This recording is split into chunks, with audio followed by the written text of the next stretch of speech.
Dominant Protector. Credit to the author. 4,451-60. Ang mga pangalan po na nandito ay galing sa mga name generator. Kaya kung meron man pagkakatulad sa mga pangalan ng totoong tao o lugar, ito ay tunay na hindi sinasadya. Kahit na walang hangganang dagat ay hindi nang ahas na gawin ito ng lantaran. Sinabi niya na gusto niya maging patas at makatarungan. At saka, hindi lang siya ang nagdedesisyon sa escort party. Mayroon pa ring 4 na iba pang mga hukom, at si Ming Yuan ay isa sa kanila. Pagdating ng oras, siguradong tatayo sila para tumutol. Maaaring medyo mahirap ito, ngunit hindi ito malaking problema. Sa pagkakaalam ko, sa mga nakatataas ng ahensya ng bodyguard ng Kaizen, sina Wen Han at Terence Ford lamang ang mga Golden Core Stage expert. Ang iba ay hindi. Kaya, kapag naglabas ka ng hamon, ang lalaban ay si Wen Han o Terence Ford. Tumawa ang walang hangganang dagat. Matapos magdusa ng napakalaking kawalan sa mga kamay ni Terence Ford, ginawa niya ang kanyang takdang aralin sa ahensya ng bodyguard ng Kaizen sa nakalipas na 2 araw. Kilala niya ang buong ahensya tulad ng likod ng kanyang kamay. Itong 2 lang. Madali lang yan. Si Wen Han ang young master na namamahala sa bodyguard agency, kaya hindi niya ito magagawa sa sarili niya. Naiwan si Terence Ford. Agad na muling naging masaya si Long Quiba, ngunit kasabay nito, hindi niya maiwasang mahiya. Siya ay isang matandang karibal ng Kaizen Escort Agency sa napakaraming taon, ngunit ang kanyang pangunawa sa kanila ay hindi kasing lalim ng walang hangganang dagat. Ang kabilang partido ay talagang overlord ng escort agency sa South Continent. Hindi na mahalaga kahit personal na umakyat si Wen Han. Sa karamihan, matatalo lang natin siya at pipilitin si Terence Ford na palabasin. Puno ng pagmamataas ang mukha ni Wabaw. Wala man lang siyang pakialam sa mga taong tulad ni Wen Han. Wala man lang siyang pakialam kay Terence Ford na lumpo sa matandang Kong. Nandito lang siya para ipaghiganti si Cheng Chentian, pero dahil nasaktan niya siya ngayon, kailangan niya itong patayin. Sa pag-iisip ng sitwasyon bukas, si Haonan at ang 2 pa ay hindi maiwasang tumingin sa isa't isa at tumawa, na para bang nanalo sila sa isang mahusay na labanan, na nakakaramdam ng labis na pagmamalaki. Ginawa ito ni Haonan para sa paghihiganti, ginawa ito ni Wabaw para ilabas ang kanyang galit, at ginawa ito ng mahabang Quiba para sa pagtaas ng ahensya ng Longzhou Escort. Hanggat sinusunod nila ang itinatag na script, silang 3 ay may hindi bababa sa 70% na pagkakataon na makamit ang kanilang layunin, o higit pa. Oo, iyon lang ang maitutulong ko sa iyo. You must grasp this opportunity and don't let me down. Nakangiting walang hangganang dagat. Huwag kang mag-alala, Escort Leader Hai. Hanggat susundin natin ang plano, tiyak na mamamatay si Terence Ford. Ang Kaizen Escort Agency ay hindi magiging masaya ng matagal. Sabay-sabay na tumango si Long Quiba at ang 2 pa at saka nagpaalam, gabi na. Aalis na kaming 3 ngayon. Escort Chief Hai, maghintay ka na lang manood ng palabas bukas. Sige, ingat ka. Tumawa ang walang hangganang dagat habang pinalabas niya ang 3 sa pinto. Habang pinagmamasdan ng 3 na umalis na may pagmamalaki, ang gilid ng kanyang bibig ay biglang kumerba sa isang mapanuksong ngiti. A bunch of country bumpkins. Sa totoo lang, naisip lang ng pinuno ng escort agency na hamanin ang espesyal na panuntunang ito nang makita niya si Haonan at ang 2 pa. Sa unang sulyap, tila maliban sa Kaizen Escort Agency at Terence Ford Agency, ang Longzhou Escort Agency ay higit na makikinabang sa espesyal na panuntunang ito. Ito ay dahil ang lakas ni Wabaw ay nasa Golden Core Stage lamang sa ibabaw, ngunit ang kanyang panloob na lakas ay maaaring lumaban sa isang master ng gitnang yugto ng Nascent Soul Stage. Mahirap humanap ng pangalawang taong katulad niya sa ibang escort agencies. Sa kompetisyon kung saan tanging Golden Core Stage lamang ang mga masters ang maaaring lumahok, ang taong ito ay walang alinlangan na isang hindi malulutas na malaking sandata sa pagpatay. Mahirap para sa ibang escort agencies na makipagkompetensya sa kanya. Sa ilalim ng ganoong mga kalagayan, ang Longzhou Escort Agency ay natural na ang huling tumawa. Sa oras na iyon, hindi lamang nila magagawang year-okan ang ahensya ng escort ng Kaizen, ngunit magagawa rin nilang samantalahin ang sitwasyong ito upang umangat sa tuktok. Posible pang ang makalaban nila ang mga tradisyonal na malalaking pamilya tulad ng Forces Escort Agency. Ngunit anong uri ng tao ang walang hangganang dagat? Siya ang nag-iisang ginawang overlord ng South Continent ang apat na SIS Escort Agency. Paano siya naging hanggal na gumawa ng damit pangkasal para sa iba? Lalo na ang tatlong estranghero na halatang may masamang balak. Haunan man, Wabaw, o mahabang kuiba, hindi sila maituturing na mga tanga. Kaya lang kung ang tatlong ito ay pinagsama-sama sa walang hangganang dagat, sila lang talaga ang nabente at nagbibilang pa ng pera. Ang kanilang kapangyarihan at taktika ay hindi sa parehong antas. Ang dahilan kung bakit niya iminungkahi ang espesyal na panuntunang ito ay natural para harapin si Terence Ford at makamit ang layunin na patayin siya gamit ang isang hiniram na kutsilyo. Sa kabilang banda, ito ay upang i-clear ang mga hadlang para sa apat na ahensya ng SIS Escort. Batay sa mga resulta ng nakaraang South Continent Escort events, ang pinakamalakas ay ang apat na SIS Escort Agency. Lalo na dahil ito ang kanilang tahanan, ang walang hangganang dagat ay matagal nang itinuturing ang unang lugar bilang isang bagay na nasa kanya.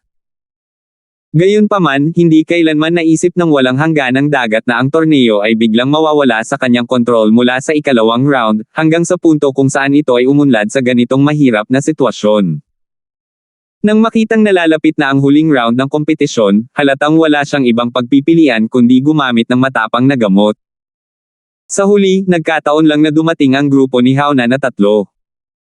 Sa mata ng walang hangganang dagat, ang tatlong taong ito mula sa Dragon Boat Escort ay mga clown, ngunit isa rin silang kutsilyong handang pumutol. Hindi lang nila mapatay si Terence, ngunit maaari din nilang sirain ang bagong Kaizen Escort. Kapag ang Super Dark Horse, Kaizen Bodyguard Agency, ay wala na sa daan, alin sa mga natitirang bodyguard na ahensya ang magiging katapat ng apat na SIS Bodyguard Agency. Para naman sa Longzhou Escort Agency, lalamunan nito ang malaking halaga ng puntos mula sa Kaizen Escort Agency. Kahit na sila ay naging bagong Dark Horse sa maikling panahon, ang walang hangganang dagat ay hindi nag-aalala tungkol dito. Kung talagang nangyari iyon, kailangan lang niyang ilantad ang pagkakakilanlan ni Wabaw bilang isang Black Magic Cultivator at ang Longzhou Escort Agency ay kusang babagsak. Bahala na ang pagiging bagong pinuno ng Escort Agency, kahit napapaligiran sila ng isang buong grupo ng mga Escort Agencies, baka hindi na rin sila makaligtas. Pagkatapos ng lahat, ang Escort Agency ay isang matuwid na puwersa na kinikilala ng South Continent. Sinong matuwid na puwersa ang gagamit ng isang ereheng practitioner bilang kanilang trump card? Hindi ba ito manliligaw na kamatayan? Kaya't kahit na naramdaman ng walang hangganang dagat na siya ay nasa isang hindi matatalo na posisyon. Para naman kay Haunan at sa dalawa pa, mga kaawa-awa lang silang mga surot na naibenta niya at tinutulungan pa rin siyang magbilang ng pera. Lumipas ang gabi ng walang kabuluhan. Nang sumikat ang araw kinabukasan, muling napuno ng mga tao ang Mauling Square. Ang bilang ng mga taong nagmula sa lahat ng direksyon upang manood ay malinaw na higit sa 2 beses na mas marami kaysa sa nakaraang 2 araw. Alam ng lahat na ngayon ang huling round ng conference. Ang misteryo kung sino ang huling tatawa at magiging bagong bodyguard agency na overlord ay mabubunyag ngayon. Sa pagkakataong ito, gaya ng dati, walang hangganang dagat ang lumapit upang ipahayag ang mga patakaran ng round na ito. Walang gaanong puwang para sa pagbabago sa huling round. Napag-usapan na ito ng mga hurado. Kahit na ang mga manunood na may mas malalim na pag-unawa sa kaganapan ng escort agency sa South Continent ay maaaring hulaan ito ng maaga. Gayunpaman, sa dinami-dami ng mga namamahala sa ahensya ng bodyguard na naroroon, may nagtaas pa rin ang kanyang pagdududa. Hindi sila tulad ng iba na nandito para manood ng palabas. Kailangan nilang ganap na maunawaan ang mga alituntunin ng kompetisyon bago pa man at hindi pinapayagan na magkaroon ng anumang mga pagdududa. Kung hindi, ang buong ahensya ng bodyguard ay magiging dahado. Escort Leader High, dahil ang bawat escort agency ay may karapatan lang na humamon at humanin ng 2 beses, maaari ba nating tanggihan ang kabilang partido kapag hinamon nila tayo? 4,452. Tumayo ang isa sa kanila at nagtanong, habang malakas din ang tanong ng isa, at alam naman ng lahat na dapat mong kurutin ang malambot na persimmons para kurutin. Paano kung ang bawat isa ay pumili ng parehong kalaban at magkasalungat sa isa't isa? Sobrang simple lang. Kung anumang escort agency ang ma-challenge, hindi sila makakatanggi sa challenge hanggat hindi nila naubos lahat ng challenge rights nila ng 2 beses. Kung higit sa isang escort agency ang maghahamon ng sabay, ang challenge party ang pipili ng kanilang kalaban. Sagot ng walang hangganang dagat. Sa sinabi nito, ang lahat ay wala ng anumang pagdududa. Naging alerto silang lahat at kasabay nito, palihim nilang pinalaki ang iba pang ahensya ng bodyguard, iniisip ang mga susunod nilang hakbangin. Sa huling round na ito ng kompetisyon, mahalaga ang lakas ng bodyguard agency, ngunit may isa pang mahalagang bagay. Ang pagpili ng mga kalaban ay ang susi sa tagumpay at pagkatalo. Walang puwang para sa anumang kapabayaan. Ngunit habang ang lahat ay nagkukuskos ng kanilang mga kamay, sa pag-aakalang magsisimula na ang kompetisyon, biglang nagdagdag ng panibagong panuntunan ang walang hangganang dagat. Iyon ang panuntunang sinabi niya kay Haunan at sa iba pa tungkol sa paghamon sa pinuno ng escort agency. Sa sandaling matapos siyang magsalita, abala pa rin ang mga tao sa pagtunaw ng bagong panuntunan. Ang 4 na iba pang hukom na nakaupo sa mataas na plataporma ay ganap na nataranta at naguguluhan. Ang panuntunan sa hamon na ito ay wala sa listahan ng mga panuntunang napag-usapan nila noon. Hindi man lang nila ito narinig. Hindi nila akalain na gagawin ito ng walang hangganang dagat sa harap ng lahat. Malinaw na una siyang umaarte at nagre-report mamaya.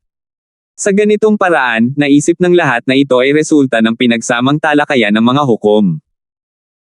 Kung tatayo sila para questionin ito ngayon, hindi lang nila sasampalin sa publiko ang kanilang mga mukha at sasaktan ang walang hangganang dagat at ang 4 na ahensyang escort ng SIS, maaaring kailanganin pa nilang dalhin ang hindi inaasahang kahihinatnan.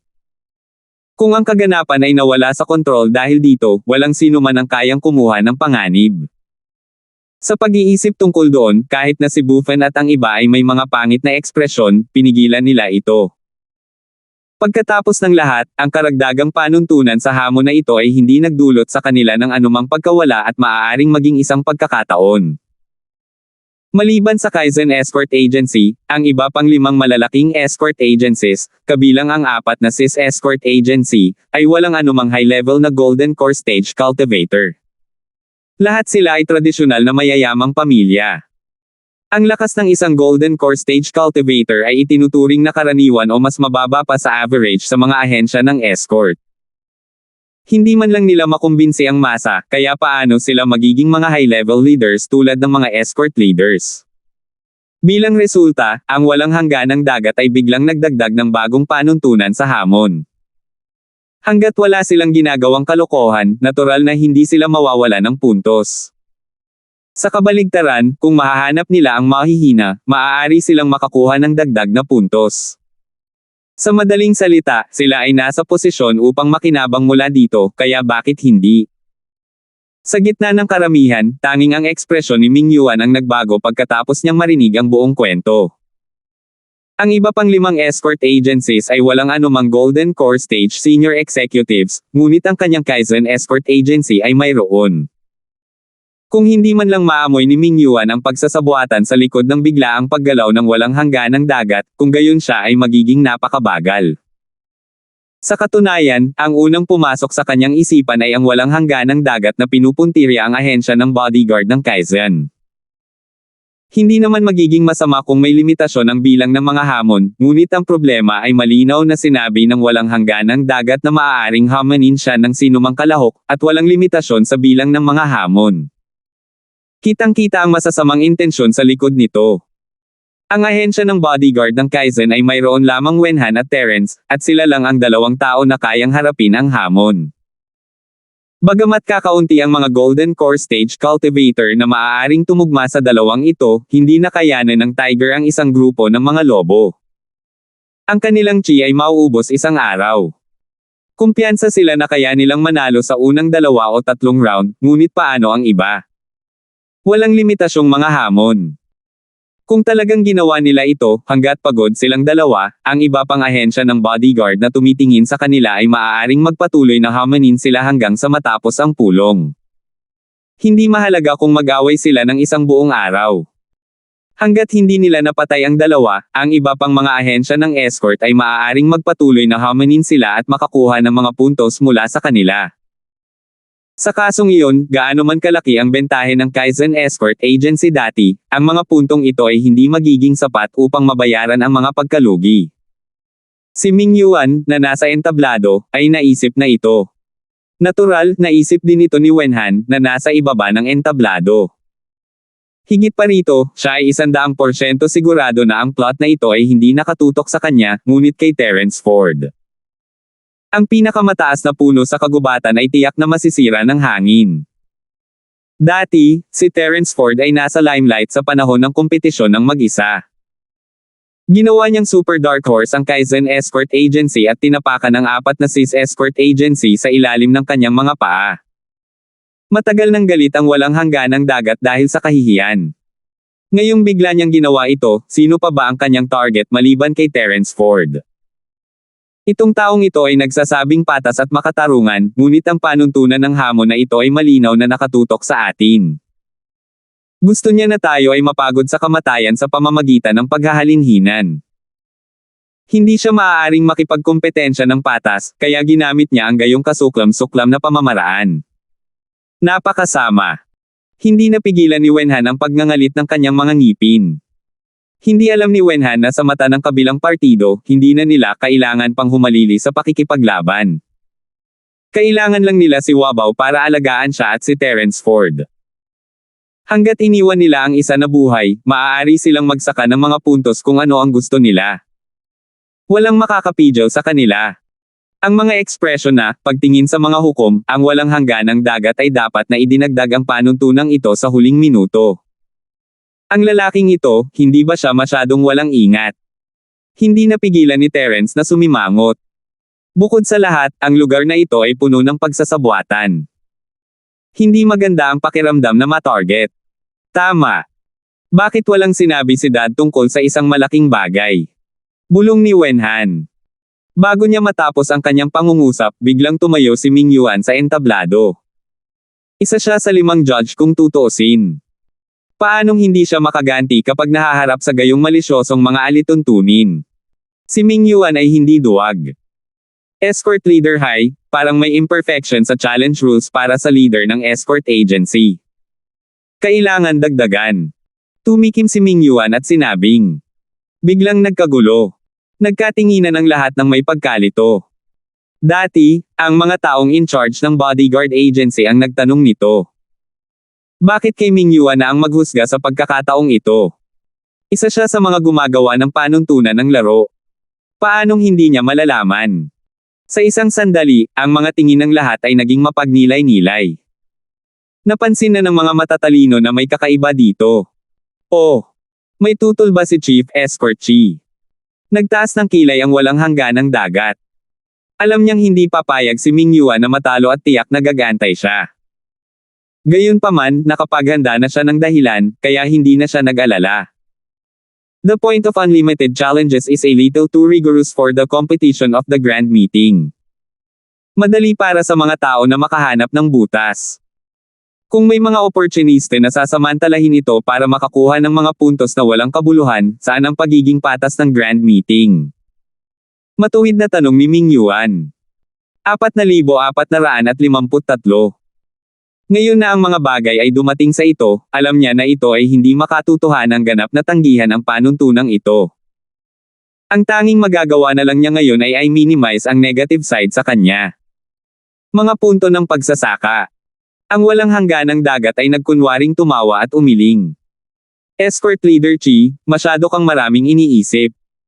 Ang lahat ng kalahok ay dapat na limitado sa Golden Core Stage.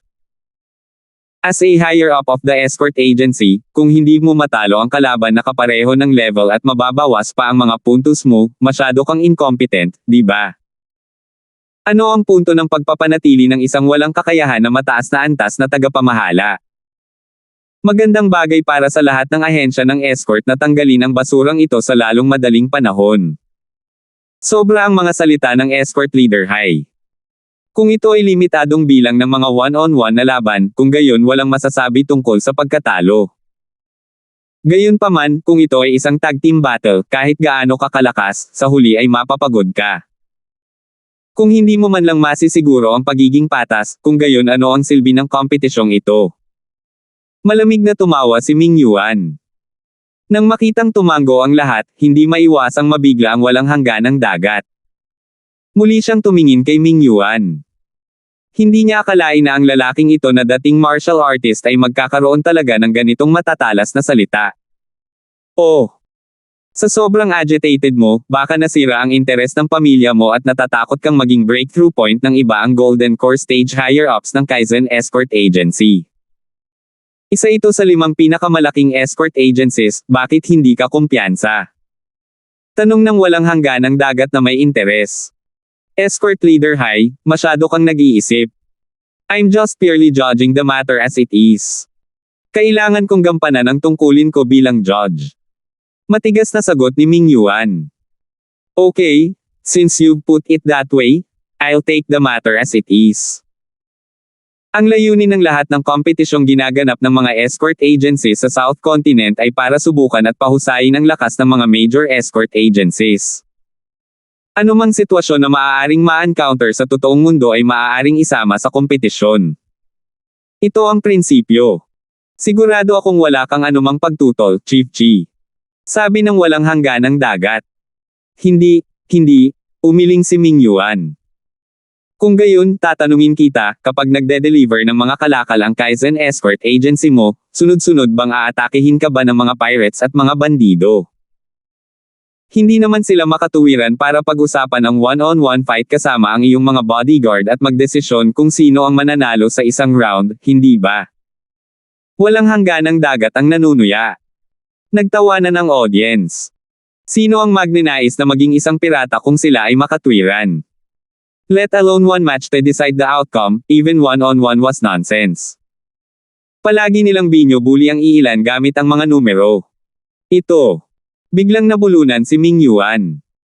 Natigilan siya saglit bago niya sinabing, kahit na, dahil ito ay isang patas at makatarungang kompetisyon, ang mga patakaran ay hindi maaaring mag-iwan ng isang malinaw na butas. Hindi ba hahayaan nito ang mga tao na tahasang magsaka ng mga puntos? Hehe, Chief Escort Chi, nag-uusap ka pa tungkol sa mga butas at naipon na puntos. Hindi ka ba masyadong nagi-guilty? Natatakot ka ba na hindi magawa ng iyong Kaizen Bodyguard Agency? Hindi itinago ng walang hangganang dagat ang kanyang pangungutya. Ang lugar ng dagat ng South Continent ay isang lugar kung saan ang malakas na biktima ay ang mahihina. Huwag na nating pag-usapan kung talagang may butas ba ang mga tao para makakuha ng puntos. Kahit na mayroon, lahat ay maaaring gumamit ng mga patakaran ng makatwiran. Sa huli, isa lang ang magiging resulta, ang mahina ay hihina, at ang malakas ay lalakas. Ginagawa nitong mas malinaw sa lahat kung sino ang mas malakas at kung sino ang mas mahina. Wala namang masama dito, di ba? Tiningnan ni Ming Yuan ang reaksyon ng mga tao at nakita na maraming tao ang tumango bilang pagsang-ayon. Nadurog ang puso niya at hindi niya alam kung paano pa sinungalingan. Sa ibang mga lugar, ang mga salita ng walang hangganang dagat ay maaaring pinuna dahil sa pagiging hindi makatarungan, ngunit sa katubigan ng Timog Kontinente, ito ay isang prinsipyo na sinusunod ng lahat. Ginawa ng lahat ang kanilang ginawa, kaya walang tumutol. Siyempre, walang magagawa kung walang rules. Ang pagkakasunod-sunod ng hamon ay pagdedesisyonan sa pamamagitan ng pagbulot. Lahat ay makikipagkompetensya ng patas batay sa kanilang lakas. Bakit hindi natin itaas ang kamay ng ibang mga hurado para bumoto sa harap ng lahat? Sumulyap ang walang hangganang dagat kay Ming Yuan. Hindi na kailangang magtanong tungkol sa mga saloobin ni Buffen at ng iba pa. Sa tahimik nilang pagsang-ayon, kitang-kita. Kahit na bumoto sila sa publiko, hindi nito mababago ang resulta. Gagawin lamang nitong mas kumpiyansa ang panuntunan. Gayunpaman, si Ming Yuan ay hindi maaaring sumuko ng ganoon na lamang. Sabi niya, gusto ko lang magdagdag ng isang huling punto. Dapat magkaroon ng pagkakataon ang high-level escort agency na huminga sa panahon ng kompetisyon, di ba? Ang sitwasyon ay ganap na nasa ilalim ng kontrol ng kanyang kalaban. Alam ni Ming Yuan na hindi makatotohanan ang kahit na baguhin ang mga patakaran, lalo na ang ganap na pagtanggi sa mga ito. Dahil ang mga bagay ay dumating sa ito, maaari niya lamang ipaglaban ito sa huling pagkakataon. Isang pagkakataon para makahinga. Napakunot ang kilay ng walang hangganang dagat, at sumagot siya, ganyan ba makatwiran ang lahat ng mga pirata na nakatagpo ng bodyguard agency ng iyong pamilya? Bibigyan pa ba kita ng pagkakataong huminga? Anong imposible? Sagot ni Ming Yuan, sa totoo lang, hindi tayo mga tuwiran ng mga pirata. Gayunpaman, sa totoo lang, may ilang escort na lalapit para lumaban. Kung ang isa sa kanila ay pagod na, natural na silang makaka-address at makakapagpahinga. Kakaiba ba iyon? Lahat ng nasa ibaba ng stage ay tumango. Kung tutuusin, ang hamon ay lumaban ng mag-isa ang pinuno ng escort agency. Kung siya ay patuloy na hinahamon ng iba at hindi magkakaroon ng pagkakataong makahinga, ito ay hindi makatwiran. Iyan ay may kaunting kahulugan. Nakita ng walang hangganang dagat ang reaksyon ng lahat at alam niyang hindi na siya makakalayo. Hindi na mahalaga kung sumuko siya ng kaunti, kaya sinabi niya, kung gusto mong huminga, sigurado, ngunit hindi ka makakapagpahinga magpakailanman. Kung tutuusin, kung talagang makakaharap natin ang mga pirates, ang sinumang magpahinga sandali ay kailangang umakyat, kung hindi, lahat ng kanilang mga kasama ay mamamatay. Kung ganoon, anong oras sa tingin mo ang nararapat, Escort Leader Hai? Sabi ni Ming Yuan, nakatingin sa walang hangganang dagat. Ang oras na kailangan para masunog ang isang insenso, hindi hihigit dito. Matigas na sabi ng walang hangganang dagat. Tiningnan niya ng masama si Ming Yuan mula sa gilid ng kanyang mga mata. Mayroon ka pa bang tanong, Head Escort Chi? Gusto ni Ming Yuan na ipaglaban ito, ngunit nang maramdaman niya ang masamang intensyon ng dagat, biglang nanginig ang kanyang puso. Natatakot siya na kung hindi siya kakausapin ng lalaking ito, direktang hihilingin niya sa mga hukom na itaas ang kanilang mga kamay para bumoto. Kung nangyari iyon, hindi na niya susubukan. Kailangan niyang huminto bago siya lumayo. Very good. Dahil wala nang tanong, maghanda na tayo. Magsisimula na agad ang 5th round ng Escort Agency Competition. Ang walang hangganang dagat ay tumawa ng tamis. Kasabay nito, hindi niya itinago ang kanyang masamang tingin kay Ming Yuan. Ang isang martial artist ay isang martial artist pagkatapos ng lahat. Gusto niya talagang makipagtalo sa kanya sa harap ng lahat. Bakit hindi siya umihi at tumingin? May utak ba siya? Ang mga tao ay nasa isang mainit na talakayan. Hindi nila inaasahan ang susunod na kompetisyon ng ahensya ng bodyguard, ngunit ang mga implikasyon sa likod ng walang hangganang dagat at ang matalim na pagpapalitan ni Ming Yuan ay masyadong nakakaisip. 4,454. Sa sandaling ito, maaaring sabihin ng sinumang may kaunting kaalaman na ang ahensya ng escort ng Kaizen ay espesyal na tina-target sa pagkakataong ito.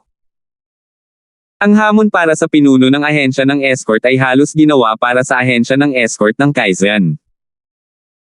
Sa mata ng iba pang mga ahensya ng escort, ang Kaizen Escort Agency ay natural na isang piraso ng matabang karne. Pagkatapos ng 4 na round ng kompetisyon, ang Kaizen Escort Agency ay nagkaroon ng malaking lead na 400 puntos sa ikalawang pwesto. Noong una, halos na-secure na nila ang unang pwesto. Gayunpaman, ngayon, ang sitwasyon ay naging hindi tiyak muli. Ang pagkakaroon ng huling karagdagang hamon ay maaaring gawing posible ang anumang imposibleng sitwasyon. Kahit si tatay ay walang magawa. Nakakagulo talaga. Ang ekspresyon ni Wenhan ay naging pangit habang tinitingnan niya ang eksenang ito. Napakamot siya sa ulo at nagpabalik-balik. Kuya Wenhan, wala kang dapat ipag-alala. Wala nang masasabi pa. Haharapin natin kung ano man ang dumating sa atin. Naaliw si Terence. Totoo yun, ngunit hindi ko matanggap ang katotohanan na ang napakalaking sitwasyon na nilikha mo sa labis na pagsisikap ay nabura sa isang walang hiyang paraan. Galit na ikinuyom ni Wenhan ang kanyang mga kamao. Isang kasiya siyang sorpresa para sa ahensya ng bodyguard ng Kaizen at sa kanya ang huling pagkakataon sa Big Five, ngunit sa pagkakataong ito, dahil sa presensya ni Terrence, sila ang dark horse na may pinakamaraming suporta at may pinakamataas na pagkakataon na mapunta sa unang pwesto. Parang panaginip. Ngunit ngayon, ang simpleng hamon ng walang hanggan na panuntunan ng dagat ay magwawasak sa pangarap na ito. Sino ang handang tanggapin ito? Brother Wenhan, I don't think there's a need to act like a little girl. Dahil sinasadya nila tayo, we can just fight them back one at a time. For US, this is also a rare opportunity to score points, di ba? Nakangiting sabi ni Terrence. Pero paano kung talagang napakawalandiya nila na tahasan nilang ginagamit ang tag team battle para maubos tayo? Galit pa rin si Wenhan. Pagkaraan ng ilang sandali ng katahimikan, bigla siyang nagsalita ng mariin, Brother Ford, masasabi ko na ang bagay na ito ay halatang nakatarget sa iyo. Sorry talaga. Nakipagkompetensya ka para sa aming ahensya ng bodyguard, ngunit nakita ka bilang isang namumukod tangi. Paano ito? Pag may humamon sa'yo mamaya, ako ang unang lalaban. Kung tutuusin, siya ang young master ng bodyguard agency. Bagamat galit pa rin siya, ang lakas ng pag-iisip ni Wenhan ay higit pa sa mga ordinaryong tao. Mabilis niyang pinigilan ang kanyang galit at nanambalik ang kanyang kalmado. Sa pag-unlad ng sitwasyon hanggang sa puntong ito, ang mga ranggo at puntos na dating pinakamahalaga sa kanya at ang buong ahensya ng escort ng Kaizen ay hindi na kasing halaga. Kahit na matalo sila sa huling labanan ngayon, ito ay magiging isang maluwalhating pagkatalo. Kung tutuusin, marami ang naruroon. Maaari nilang sabihin na ang Kaizen Escort Agency ay malisyosong tina-target. Iyon ang dahilan kung bakit sila hinaila pababa mula sa pinakamataas na posisyon. Hindi bababasa, sapat na ang nakaraang 4 na round ng kompetisyon upang ang pangalan ng Kaizen Escort Agency ay malalim na nakaugat sa puso ng mga tao. Ang nanalo ay hari at ang natalo ay isang bandido. Bagaman kung matatalo sila sa huli, mas marami o hindi gaanong makakaapekto ito sa negosyo ng escort company at maputol pa ang mga hinaharap na prospect ng Kaizen Escort Company, hindi ito magiging mas masahol pa kaysa sa kasalukuyang sitwasyon. Sa karamihan, sila ay bubuo pa rin sa lugar ng Black Sea. Magkakaroon pa rin sana sila ng pwesto at hindi sila mawawala ng trabaho dahil dito. Kung ikukumpara, ang pinakamalaking pag-aalala ni Wenhan ay ang kaligtasan ni Terrence. Pumayag lang si Terrence na tumulong sa South Continent Escort Party ngayong taon dahil kaibigan siya at nakagawa ng napakalaking kontribusyon pagkatapos ng paulit-ulit niyang pagmamakaawa. Kung mawawala ng buhay si Terrence dahil dito, ang buong Kaizen Escort Company ang dapat sisihin. Kuya Wenhan, ikaw ang young master na namamahala sa kabuoang sitwasyon. Paano ka personal na makakaakyat at makikipag-away? Ngumiti si Terrence at tinapik ang balikat niya, dahil sinabi mo na sasama ka sa akin, kaya mauna na ako. Kung hindi, kung magtago ako na parang pagong at hindi aalis, ang mga taong ito ay madidismaya at baka mapatay ka pa. Ito. Nagulat si Wenhan Quail at hindi nakapagsalita. Ang sinabi ni Terrence ay hindi imposible, ito ay posible. Ayon sa mga alituntunin ng hamon, walang limitasyon sa bilang ng beses na maaaring hamanin ng isang kalahok ang isang Golden Core Stage member ng isang partikular na escort agency. Kahit na hindi niya direktang hamanin si Terrence Ford, kung si Wenhan ang unang lalaban, madali siyang mapatay ng kabilang partido. Kung patuloy nilang hamanin siya, walang magagawa si Terrence Ford kundi lumaban. So in the end, ako pa rin ang dapat lumaban. Instead of taking this meaningless and unnecessary risk, it's better to let me fight directly. Mahinang sabi ni Terrence. Buntong hininga. Napabuntong hininga lang ng malalim si Wenhan at hindi na nagsalita pa. Hindi niya alam kung ano ang sasabihin. Gaya nga ng sinabi ni Terrence, kahit na siya, ang young master ng bodyguard agency, ay pumunta sa frontline, hindi niya talaga mababago ang sitwasyon.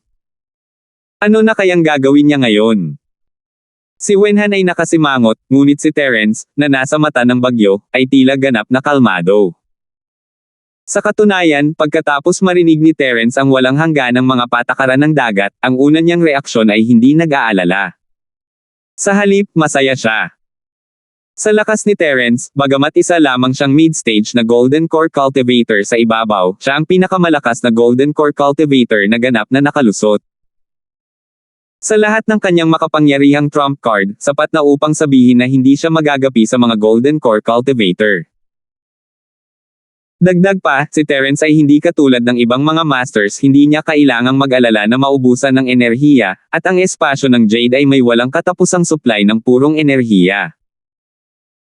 Sa pangkalahatan, gaano man karaming Golden Core Cultivator ang dumating sa kanya, lahat sila ay haantong sa parehong papatayin kaagad ni Terence at bibigyan ng ilang puntos ang ahensya ng bodyguard ng Kaizen. Walang ibang posibilidad. Higit sa lahat, si Wabaw ang military advisor ng Longzhou Escort Agency. Siya rin ay isang mataas na antas sa ahensya, at isang peak Golden Core noon. Ganap niyang tinupad ang mga alituntunin ng paghamon sa pinuno ng ahensya. Dahil maaaring homenin ng ibang tao si Terence, homenin din ni Terence si Wabaw. Ito ay isang napakabihirang pagkakataon. Nakarating na siya hanggang sa sea area ng South Continent at lumahok sa escort meeting ng South Continent sa ngalan ng Kaizen Escort Agency. Hindi ba ang lahat ay ang pakikitungo kay Wabaw? Tulad ng kung paano sumasakit ang ulo ni Haonan at ng iba pa sa kung paano masisiguro na kakayanin nilang labanan si Terence, sumasakit din ang ulo ni Terence dahil dito, ngunit ayaw niyang pumunta sa maling paraan, susunod lang siya sa agos. Buti sana kung magkita sila, pero kung hindi, mag-iisip na lang siya ng paraan mamaya. Kahit si Terence ay hindi naisip na ito ay isang pagbabago sa sitwasyon kung saan kailangan ng swerte. Dahil dumating ang lalaki sa kanya, bakit siya tatanggihan ni Terence? 4,455. Ngunit, nag-aalala pa rin si Wenhan. Wala siyang maisip na epektibong plano sa maikling panahon, ngunit hindi siya maaaring tumayo na lang at panoorin si Terence na inaatake. In the worst case scenario, kahit alam niyang walang silbi, siya pa rin ang mangguna.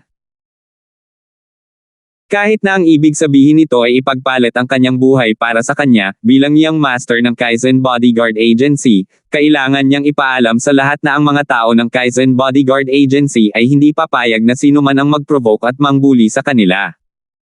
Walang pero.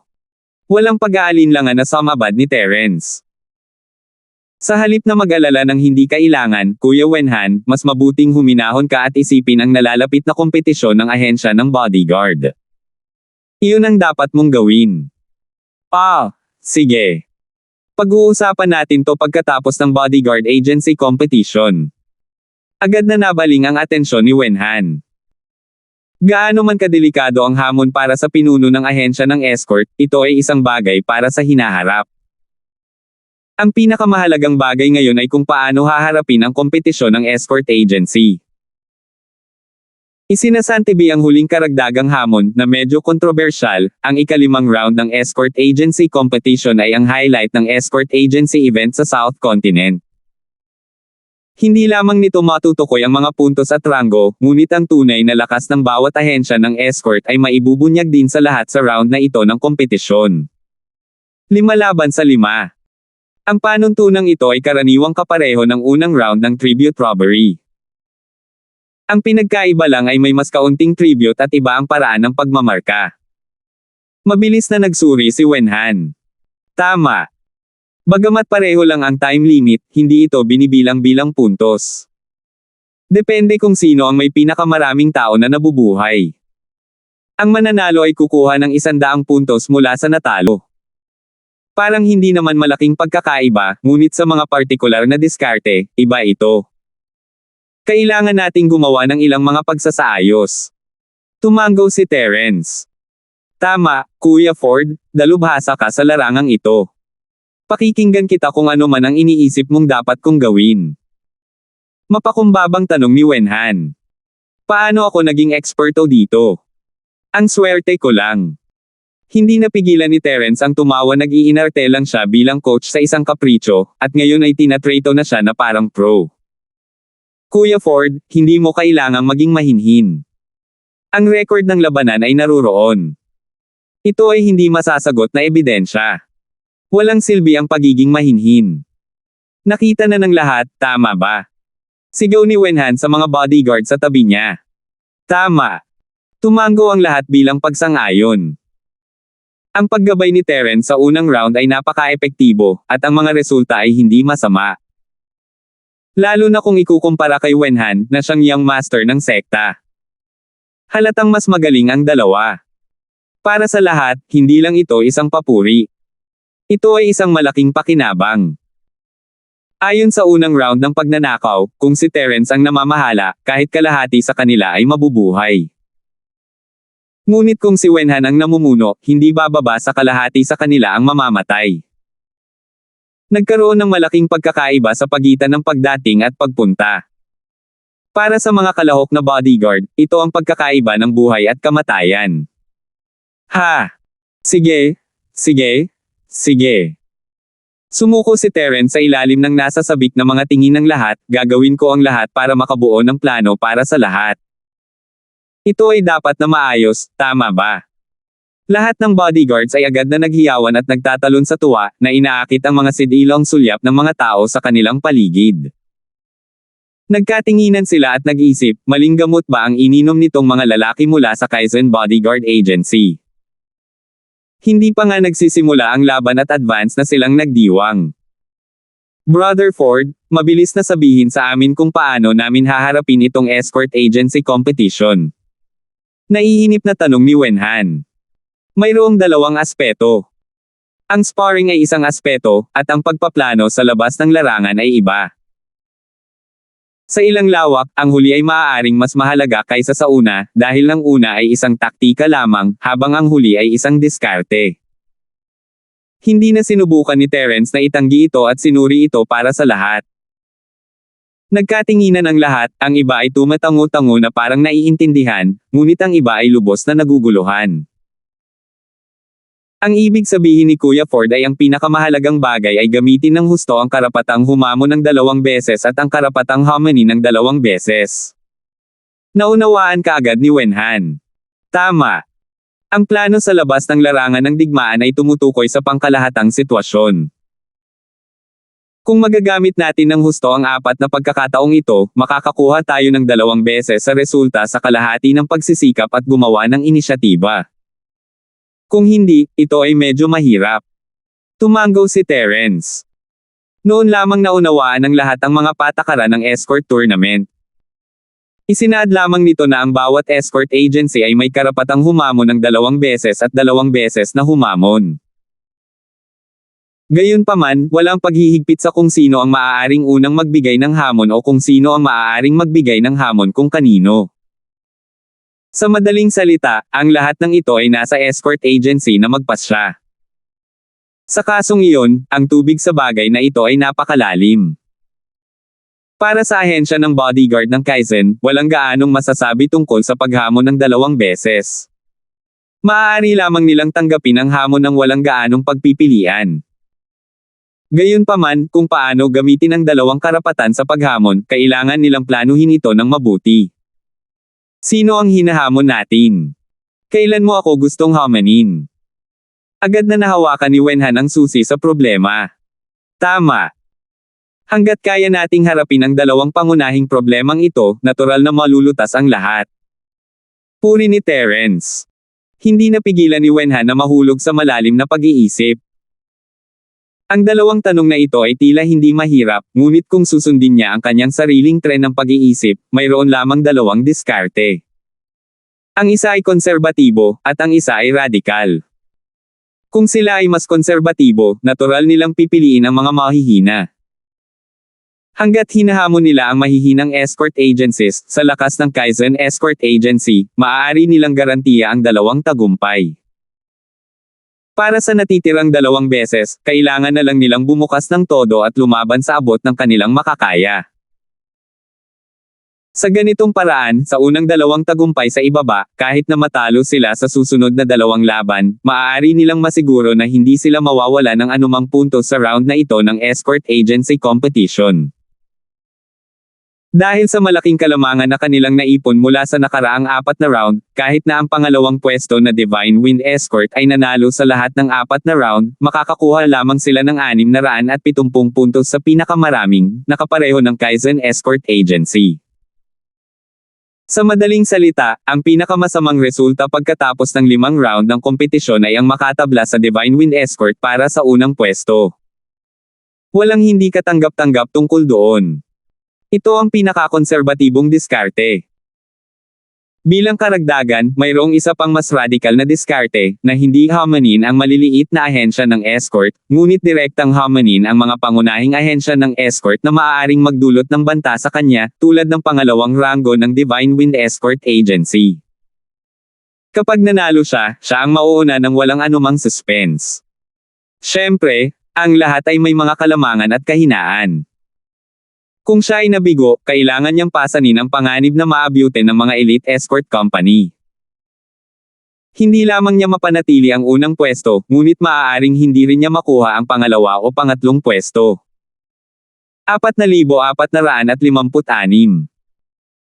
Kung papipiliin si Wenhan, pipiliin niya ang unang opsyon para sa mga kadahilan ng pangkaligtasan, ngunit kasama si Terence bilang kanyang coach, naramdaman niya na kahit na kailangan niyang harapin ang isang mayamang bodyguard na ahensya, ang kanyang tsansa na manalo ay maaaring hindi masyadong mababa. Kung tutuusin, sa katagalan, kung ang ahensya ng bodyguard ng Kaizen ay gustong umakyat sa kapangyarihan, kailangan nilang magkaroon ng ilang tunay na pakikipaglaban sa mga tradisyonal na mayayamang pamilyang ito. Kung sila ay patuloy na umatras, sila ay magiging isang peking mayayamang pamilya lamang at hindi kailanman magiging isang tunay na malaking puwersa. Bukod dito, may isa pang kadahilanan na dapat nilang isaalang-alang. Alam nilang hindi kapakipakinabang sa kanila ang hamon na maging pinuno ng ahensya ng bodyguard, kaya kailangan nilang maging handa. Kung mas maraming puntos ang mayroon sila, mas magiging kumpiyansa sila pagdating sa hamon. Kuya Ford, mayroon ka bang anumang kontra? Hindi makaisip si Wenhan ng mas magandang paraan para harapin ang sitwasyon at humingi ng tulong kay Terence. Ang aking diskarte ay napakasimple, itigil ang paggalaw ng may katahimikan. Bahagyang ngumiti si Terence. Paano natin pipigilan ang paggalaw ng may katahimikan? Mabilis na tanong ni Wenhan. Hehe. Hindi naman sinabi sa rules ng competition kung gaano katagal bago magdesisyon. We can just bide our time and see how the other teams are doing. Nakangiting sabi ni Terence. Pero paano kung iyong malalambot na persimmon na madaling kurutin ay lahat ay naaagaw at naiipit ng iba, nag-iiwan ng matigas na buto na mahirap ngangain? Ano ang dapat nating gawin? Hindi maiwasan ni Wenhan na mag-alala. Ang bawat escort agency ay nagkaroon lamang ng 2 pagkakataon na hamanin. Kapag ang pagkakataong hamanin ang mas mahihinang escort agencies ay inagaw ng iba pang escort agencies, wala nang silbi ang Kaizen Escort Agency na pagsisihan ito. Brother Quail, sa tingin mo ba ang aming Kaizen Escort Agency ay itinuturing na malakas o mahina sa 32 escort agencies? Tumingin si Terence kay Wenhan at nagtanong. Ito. Siyempre malakas siya. Saglit na nag-alinlangan si Wenhan, pagkatapos ay mariing sinabi. Dahil malakas ka, dapat ay taglay mo ang ugali ng malalakas. Ang pagsasamantala sa mahihina ay ang pribilehiyo ng mahina. Wala itong kinalaman sa atin. Dapat nating bantayang mabuti ang mga tunay na nagbabantang katunggali at maghintay ng pagkakataon na gumawa ng hakbang. Ito ang dapat nating gawin. Mahinang sabi ni Terence. Ang patnubay ni Kuya Ford ay tunay na nagbibigay liwanag. Ang nakababatang kapatid na ito ay maraming natutunan. Yumuko ng malalim si Wenhan kay Terence sa harap ng lahat, na parang naliwanagan lang siya. Bago ito, palagi niyang iniisip na siya ang pinakahuli sa 5 malalaking ahensya ng bodyguard, at walang gaanong kumpiyansa kapag kaharap ang tradisyonal na mayayamang pamilya. Ngunit pagkatapos marinig ang mga salita ni Terence, sa wakas ay napagtanto niya kung ano ang nangyayari at pinagpawisan siya ng malamig. Nauna siya sa pangalawang pwesto ng buong 400 puntos. Kung hindi lang siya tinarget ng mali siya, muntik na niyang makuha ang unang pwesto ng maaga. Bilang young master ng naturang bodyguard agency, kung hindi man lang siya nagkaroon ng ganoong pakikitungo, paano siya magiging isang mahusay na tao sa hinaharap? Habang nag-uusap silang dalawa, inanunsyo na ni Hai Wuliang ang pagsisimula ng inaabangang ikalimang round ng escort tournament. Sa sandaling natapos na magsalita ang walang hangganang dagat, halos sabay na tumayo ang 5 taong namamahala sa mga ahensya ng escort. Hindi na sila makapaghintay na maglabas ng hamon, at ang hinahamon nila ay ang parehong ahensya, ang 10,000 milyang escort agency. Siya ay nireranggo sa ika-32 at ang kanyang kabuoang score mula sa 4 na round ay 0. Ito ang tanging ahensya ng bodyguard sa kanilang lahat na hindi nakatanggap ng kahit isang sentimo. Kung sasabihin ng isa na ang pinakamahina sa 32 na ahensya ng bodyguard ay ang 10,000 milyang ahensya ng bodyguard, kung gayon ito ang tiyak. Bilang isang maliit na escort agency na halos hindi kwalipikadong sumali sa South Continent Escort Agency Alliance, ang kanilang kapangyarihan sa pakikipaglaban ay napakahina na kung kaya't pinaninindigan nito ang mga balahibo ng mga tao. Pagkatapos ng ikatlong round ng loyalty test, lahat ng 10 kalahok na escort ay lumisan, at ang moral ng escort agency ay bumaba sa freezing point. Mula sa pinuno hanggang sa mga ordinaryong escort, lahat ay nasa mahinang loob at nawalan ng kaluluwa. Maaaring sabihin ng sino mang dumaan na ang 10,000 milyang escort agency na ito ay isang piraso ng matabang karne. Kahit sinong dumating, maaari nilang alisin ito sa isang kagat ng walang kahirap-hirap. Ang iba ay walang kamalayan ng isang powerhouse tulad ng Kaizen Bodyguard Agency. Obvious naman na may 100 points sila. Tanging isang tanga lang ang hindi mananakawan sa kanila. Ito ay simpleng tulad ng isang mabangis na aso na nangaagaw ng pagkain. Ang ganitong paraan ng pagkain ay masyadong hindi nakakaakit ng mukha. Hindi napigilan ni Terence ang mapangiti nang makita niya ang malungkot na ekspresyon sa mukha ng ulo. Hindi katakataka na sobrang kinakabahan sila. Bagamat ang bawat bodyguard agency ay may 2 pagkakataon na ma-challenge, ang 10,000 Mile Bodyguard Agency ay halatang isang pagkakataon lang. Kung palalampasin nila ang pagkakataong ito, hindi na sila magkakaroon ng isa pang pagkakataon. Tumanggo si Wenhan. Ayon sa mga alituntunin ng escort agency event ng South Continent, anumang escort agency na may negatibong marka ay agad nawawakasan at madi-disqualify. Ang 10,000 Miles Escort Agency ay may 0 points ngayon, kaya maaari pa rin silang hamani ng ibang escort agencies. Gayunpaman, kapag naabot nila ang 100 puntos, sila ay mawawala sa laro. Maaaring makalimutan ng ibang escort agencies ang pagkuha ng mga puntos mula sa kanila. Palibhas ay hinamon ng 5 escort agencies sa maikling panahon, sila ay agad na naging focus ng audience. Tinuro sila ng lahat at pinag-uusapan sila. Nakapanlulumo ang pakiramdam na ito na gusto na nilang mamatay. Ang 10,000 milyang escort agency ay nag-atubili ng mahabang panahon bago sa wakas ay pumili ng isang bahagyang mas mahinang escort agency. Nagsimulang mag-away ang 2 partido. Siyempre, wala sa 5 ahensya ng escort na tumalon upang hamanin ang 10,000 milyang escort agency ang nasa nangungunang 5. Kung tutuusin, lahat sila ay mayayamang escort agencies. Kung sila ay masyadong hindi maganda tingnan, sila ay pinagtatawanan. Tumingin si Wenhan kay Terence nang may pasasalamat. Kung hindi dahil sa payo ni Terence, baka siya mismo ang tumalon. Kahit na hindi niya makuha ang pagkakataong ito, magiging katatawanan ang ahensya ng bodyguard ng Kaizen. Mabilis na lumabas ang resulta ng opening match ng escort tournament. Ang 10,000 Lee Escort Agency ay walang pagnanais na magpatuloy sa pakikipaglaban. Sa harap ng malalobo na kalaban, wala silang kapangyarihang lumaban. Matapos magbigay ng 100 puntos, sila ay tinanggal tulad ng inaasahan. Kaagad pagkatapos nito, ang mga mata ng mga ahensya ng escort ay agad na bumaling sa susunod na malambot na persimmon. Para sa karamihan ng mga taong namamahala sa mga ahensya ng escort, maliban sa mga nakahandang puntos, lahat ng iba ay peke. Sa pagkakataong ito, nanatiling hindi natitinag ang 5 pangunahing escort agencies. Siyempre, kahit sumali sila, walang kwenta.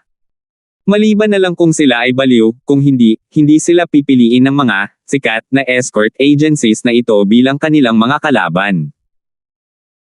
Hindi lamang sila makakakuha ng anumang mga pagkakataon sa pamamagitan ng pagsali, ngunit sila rin ay pagtawanan. Ang lahat ng ito ay tradisyonal na mayayamang pamilya na may malalim na pananaw. Hindi sila tanga. Tulad ng inaasahan ni Terence, ang ikalimang round ng escort tournament ay nagkaroon lamang ng mas mababang ranggo ng mga ahensya na lumaban sa unang 2 oras. Pagkalipas lamang ng 2 oras ay sa wakas ay lumitaw ang 5 malalaking ahensya, at ang unang nagpakita ng kanilang hitsura ay ang sikat na ahensya ng escort ng Kaizen. Hindi siya nagkusa na umatake. Sa halip, may hinamon siya. Ang kabilang partido ay ang kanyang matandang kalaban sa unang round ng escort battle, ang Wuma Escort Agency. Sa pagkakataong ito, nahuli ang Kaizen Escort Agency. Pagkatapos ng lahat, ayon sa diskarte ni Terence, sila ay mananatiling tahimik at maghintay para sa iba pang mga kakompetensya na gumawa ng unang hakbang. Pero ngayon, wala na silang choice kundi lumaban. 4,457. May mali ba sa horse escort na ito? Natalo mo kami sa unang round, tapos ngayon kinakagat mo na kami na parang baliw na aso, at nagkusa pa na hamanin kami. Sa tingin mo ba kami ay malambot na persimmons? Hindi mapigilan ni Wenhan na magalit. Medyo nangamba siya sa ahensyang ito ng Crazy Horse Escort. Bagamat nanalo siya sa unang laban, binayaran niya ito ng 3 buhay. Ito ay masasabi lamang na Pyrrhic victory. Kung mag-aaway pa sila, talagang hindi niya masisiguro na siya ang mananalo. Sa totoo lang, ang ahensya ng horse escort ay talagang ang uri ng ahensya na may higit na lakas kaysa sa reputasyon. Bagamat sila ay nasa ika-11 ranggo sa huling torneo, sa mga tuntunin ng lakas, madali silang mairaranggo sa nangungunang 10. Malamang ginagawa nila ito para magkaroon ng pangalan. Ginagamit lang tayo bilang stepping stones. Tiningnan ni Terence ang points leaderboard. Ang Wuma Escort ay mayroong 160 points, na ika-13 sa lahat ng escort agencies. Ito ay hindi pambihirang kumpara sa kanilang lakas, at halos hindi madaanan. Kung patuloy na uunlad ng normal ang mga bagay, ang pinakamagandang resulta para sa ahensya ng horse escort ay ang makapasok sa nangungunang 10. Kung tungkol sa pagiging isa sa 5 pinakamalaking escort agencies, iyon ay isang wishful thinking. Siya ay may lakas, ngunit ang mga puntos na naipon niya ay hindi perpekto. Nang makitang walang maraming pagkakataon, maaari pa niyang hamanin ang inaasam-asam na kapantay na ahensya ng bodyguard ng langit sa halip na sundin ang karaniwang gawain. Ito ang shortcut para mabilis na mapataas ang kanyang impluwensya. Isang stepping stone. Manggahas siya. Lalong tumindi ang galit ni Wenhan. Parang peklat sa kanyang mga mata ang horse escort agency. Nang maisip niya ang kalunos-lunos na tagumpay sa unang round, hindi niya maiwasang makaramdam ng galit dahil sa kahihiyan, lalo na nang talagang sinamantala siya ng kabilang partido at ginamit ang Kaizen Escort Agency bilang stepping stone. Kuya Wenhan, hindi naman kailangang magalit. Actually, from their perspective, hindi imposibleng mag-isip sila ng ganito. First of all, although matataas ang points namin, dark horse lang kami sa mata ng lahat. Hindi pa talaga na-recognize ang strength namin. Pangalawa, baka isipin nila na ang lakas talaga ng bodyguard namin sa first round. Sabi ni Terence na may mahinang ngiti. Itong grupo ng mga snobbish bastards. Malamig na umungol si Wenhan. Saglit, wala siyang masabi. Kasalanan niya ang hindi magandang performance sa unang round ng pagbabantay sa escort battle, na nagbigay ng pagkakataon sa kabilang partido. Gayunpaman, kahit nagalit siya, nang kailangan niyang harapin ang horse escort na ito, nakaramdam pa rin ng kaunting pangamba si Wenhan. Para itong hedgehog na may mga spike sa buong katawan kaya hindi niya ito kagatin. Walang intensyon si Wenhan na hamanin ito, ngunit ngayon, ang kabilang partido ay nagkukusa na manatili sa kanya. Hindi man lang niya ito naiwasan. Ngayong dumating na ang mga bagay-bagay, hindi na kailangan pang mag-isip ng kung ano-ano. Napakahalaga ng labanang ito. Hanggat ginagawa natin ito ng maayos, sapat na ito upang hadlangan ang ibang mga kumpanya ng escort at huwag silang manggahas na kumilos ng padalos-dalos. Gayunpaman, kung tayo ay magkamali, ang kahihinatnan ay hindi maiisip. Seryosong sabi ni Terence. Lahat ay tumanggo sa kanilang mga ulo. Ang kanilang ahensya ng bodyguard ng Kaizen ay naging limelight sa nakaraang 4 na round ng kompetisyon, ngunit wala silang malakas na record ng pakikipaglaban ng direkta. Marahil ay marami ang hindi nasisiyahan sa pribado, ngunit hindi sila naglakas loob na kumilos ng padalos-dalos dahil hindi nila malinaw ang kanilang pinagmulan. Sa pagkakataong ito, kapag nagbukas ng puwang ang ahensya ng horse escort, ang pantay na escort agency ng langit ay hindi na magiging isang walang kapantay na overlord sa mga mata ng iba pang ahensya ng escort. Sa halip, ito ay magiging isang masarap na piraso ng matabang karne. Anumang ahensya ng escort na may kaunting ambisyon ay tiyak na hindi bibitawan ang napakagandang pagkakataong ito para sumikat at tiyak na magmamadali upang kumagit. Ang mga sundalo ay sinanay sa loob ng 1,000 araw, ngunit maaari lamang silang magamit sa isang sandali. Mga kapatid mula sa ahensya ng bodyguard ng Kaizen, oras na para gamitin ka. Katulad ng dati, lahat ng aakyat ay gagantimpalaan ng 50,000 spiritual jades. Ang mga handang lumaban, humakbang pasulong. Hinihikayat ni Wenhan. Meron. Sabay-sabay na tugon ng lahat at agad na tumayo upang bumuo ng linya ng walang pag-aalinlangan. Bukod sa iba pang bagay, sa pinakamaliit, ang sinseridad sa kanila ng ahensyang bodyguard ng Kaizen, ang mga bodyguard na nasa ilalim nila, ay tiyak na hindi mas mababa sa alinman sa iba pang maharlikang ahensya ng bodyguard. Lahat sila ay may parehong pag-iisip tungkol sa panganib ng kanilang buhay para sa ahensya ng bodyguard. Sulit ito. Nagtaas ng kilay si Terence sa eksena. Mayroong higit sa 30 escort dito, at lahat sila ay handang lumaban para sa ahensya. Maging ang ahensya ng bodyguard ng Kaizen ay hindi maihahambing sa antas ng moral na ito, lalo pa ang iba pang ahensya ng bodyguard. Malinaw na ang pagkakaisa na natamo nila sa nakalipas na 2 araw ay hindi lamang kaunti. Napakagaling. Tuwang-tuwa si Wenhan at bumaling kay Terence, Brother Ford, ipauubaya ko sa iyo ang natitira, kasama na ako. Kung sino ang sasabihin mo ay pupunta, at lalaban tayo gaya ng sinabi mo. Hehe, Kuya Wenhan, makakalimutin ka na. Kung kailangang personal na umakyat sa stage ang young master ng bodyguard agency, mababaliw siya kahit sino ang manalo o matalo. Umiling si Terence at tumawa. Tumingin siya sa mga bodyguard at pumili ng 5. Isang peak stage golden core, 2 peak stage golden core, at 2 late stage golden core ito ang lineup na pinili ni Terence. Maaari silang ituring na unang linya ng ahensya ng bodyguard ng Kaizen, ngunit hindi sila ang pinakamalakas. Sinasadya ni Terence ang kanyang lakas unang round pa lang ito, at hindi siya basta-basta nagagawa na parang sugarol. Pagkatapos ng lahat, ang mga bodyguard na ito ay hindi katulad ni Terence, na inubos ang karamihan sa kanyang chi pagkatapos ng isang round at hindi na ito mabawi sa maikling panahon. Makakapagpahinga na lang sila sa labas ng stage at hindi na makalaban ulit. Ay! Okay lang ba ito?